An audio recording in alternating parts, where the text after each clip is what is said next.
Hi viewers எல்லோருக்கும் வணக்கம். இன்னைக்கு சிறகடிக்க ஆசை நாடகத்தில் அண்ணாமலை மீனா வீட்டுக்கு வந்துடுறாரு. அப்போ என்ன சொல்கிறாருன்னா, எத்தனை கோடி பணம் கொடுத்தாலும் உறவுகளோட அன்பு மட்டும்தான் நிலச்சிருக்கும் எப்போவுமே. ஆனால் நான் காலையில் வீட்டை விட்டு வரும்போது மனசு அவ்வளோ வருத்தத்தோடு நான் வந்தேன். ஆனால் இங்கே வந்த பிறகு இப்போ அது போல் இல்லை. நல்லா இருக்கேன். என்னை எவ்வளோ அன்பாக நீங்கள் பார்த்துக்கிறீங்க, விழுந்து விழுந்து கவனிச்சிக்கிறீங்க. நீங்கள்லாம் என் கூட இருக்கும்போது எந்த கவலையும் இல்லாமல் நான் இருப்பேன் அப்படின்னு சொல்கிறாரு. எனக்காக நீங்கள் எல்லாரும் இருக்கும்போது நினைக்கும்போது எனக்கு சந்தோஷமாக இருக்கணும்னு சொல்கிறாரு. உடனே முத்து சொல்கிறாரு, அப்பா நீ எதுக்கும் கவலைப்படாதப்பா, நீ நிம்மதியாக இருப்பா இந்த இடத்துல, நீ நிம்மதியாக சாப்பிடுப்பா அப்படின்னு சொல்லிட்டு சமாதானம் படுத்துகிறாங்க. அதே மாதிரி மீனா வீட்டில் எல்லாருமே அவரை ரொம்ப நல்லா பார்த்துக்கிறாங்க. நீங்கள் கவலைப்படாதீங்க மாமா, என்றைக்குமே நாங்கள் உங்கள் கூட இருப்போன்னு மீனா ஆறுதல் சொல்கிறாங்க. ஆனால் பாவங்க விஜயா வந்து சுதி வீட்டுக்கு போயிருக்காங்க. அங்கே போனால் அவங்களுக்கு சாப்பாடு வைக்கிறாங்க.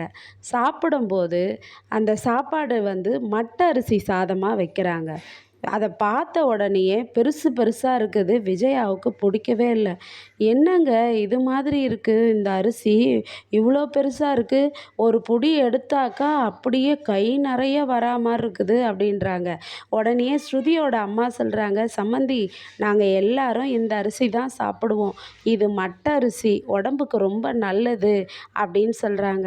அப்போ வந்து உடனே விஜயா கேட்குறாங்க, இல்லை சம்மந்தி, இங்கே நீங்கள் சீரக சம்பா மாப்பிள்ளை சம்பா இதெல்லாம் வாங்க மாட்டீங்களா அப்படின்னு சொல்லி கேட்குறாங்க.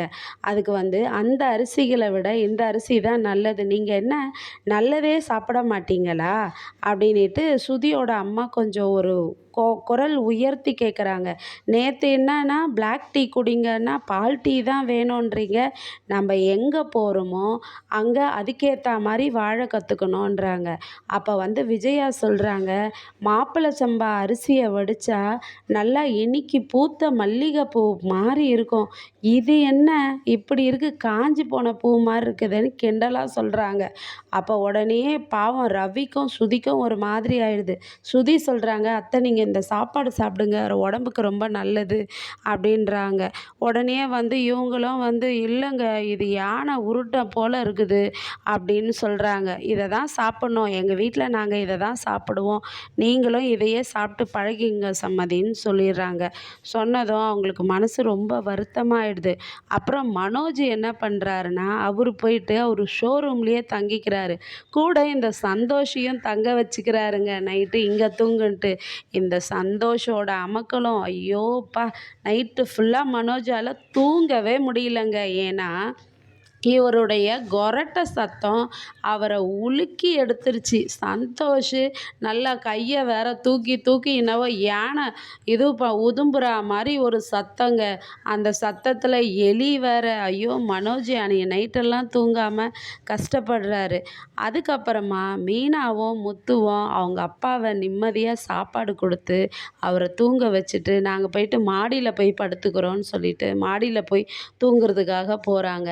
அங்கே போயிட்டு உக்காந்துக்கிட்டு என்ன சொல்கிறாருன்னா, முத்து அப்பா நிம்மதியாக தூங்குறாரு மீனா, பரவாயில்ல, அப்பா இந்த இடத்துல வந்து சந்தோஷமாக இருக்கிறாரு. ஆனால் அம்மாவை நினச்சா ரொம்ப கவலையாக இருக்குது. ஏன்னா பார்லர் அம்மா அவங்க வீட்டில் வந்து அவங்களுக்கு செட் ஆகாது.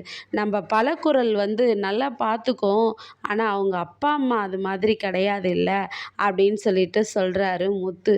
உடனே வந்து அம்மா வந்து நம்ம வீட்டில் இருக்கும்போது ராணி மாதிரி இருந்தாங்க மீனா, அந்த சேரில் உக்காந்துட்டு ஒரு கம்பீரமாக இருப்பாங்க, நம்மள சுற்றி பிள்ளைங்க இருக்காங்க, வீட்டுக்காரர் இருக்கிறன்ற தெம்பில் தைரியமாக இருப்பாங்க.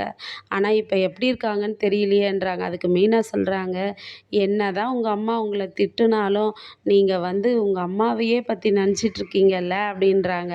அதுக்கு வந்து முத்து சொல்கிறாரு, மீனா அவங்க என்னுடைய அம்மா மீனா, என்னதான் இருந்தாலும் அவங்க அந்த உறவில் அம்மான்றவங்க இல்லையா, அதனால தான் எனக்கு அவங்கள பற்றி கவலையாக இருக்குது அப்படின்னு சொல்கிறாரு.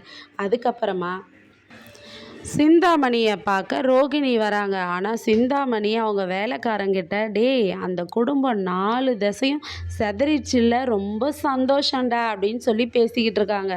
ரோகிணி வந்ததும், வாம்மா ரோகிணி கண்ணு, எப்படி இருக்க, நல்லா இருக்கியா, உன்னை எல்லாத்தையும் கேள்விப்பட்டியா, வீட்டில் யாரும் இல்லையாமே, பாத்தியா அவங்க உன்னை வீட்டை விட்டு அனுப்பிச்சாங்க, இப்போ பாத்தியா கடைசியில் அவங்களே வீட்டை விட்டு போக வேண்டிய நிலமை வந்துருச்சு. ஆனால் இனிமே எல்லாம் உனக்கு தான் நல்லது. ஏன்னா இப்போ மனோஜ் யாரும் இல்லாமல் தனியாக இருக்கான். அவன் எங்கே இருக்கிறான் அப்படின்னு தேடி கண்டுபிடிச்சி அவன் என்ன பண்ணுறான்னு நீ அவன் கூட போய் சேர்ந்துரு. ஏன்னா இப்போ தான் அவனுக்கு உன்னுடைய ஆறுதல் தேவை. இப்போ நீ போய் அவனுக்கு என்ன வேணும்னு கேட்டு பண்ணினா அவன் அப்படியே ஃபுல்லாக உன் கூடவே சாஞ்சிருவான், உனக்காகவே மாறிடுவான். போ ரோகிணி கண்ணுன்றாங்க சிந்தாமணி. சரிங்க ஆண்டி அப்படின்னு சொல்லிட்டு அவங்க போகிறாங்க. இருந்தாலும் எனக்கு மனசு கஷ்டமாக இருக்கு ஆண்டி அப்படின்ட்டு. அதெல்லாம் கஷ்டப்படாதடா, உனக்கு நல்லதே தான் நடக்கும் அப்படின்னு சொல்லி சமாளிக்கிறாங்கங்க. பாவம் நாளைக்கு விஜயா உன்னுடைய நிலமை தாங்க. அவங்க என்னென்னலாம் அவஸ்தைப்பட போகிறாங்கன்னு தெரியல இனிமே. நாளைய கதையில் அவங்கள எப்படி டீஸ் பண்ணுறாங்கன்னு பார்க்கலாமா? நன்றி, பாய்.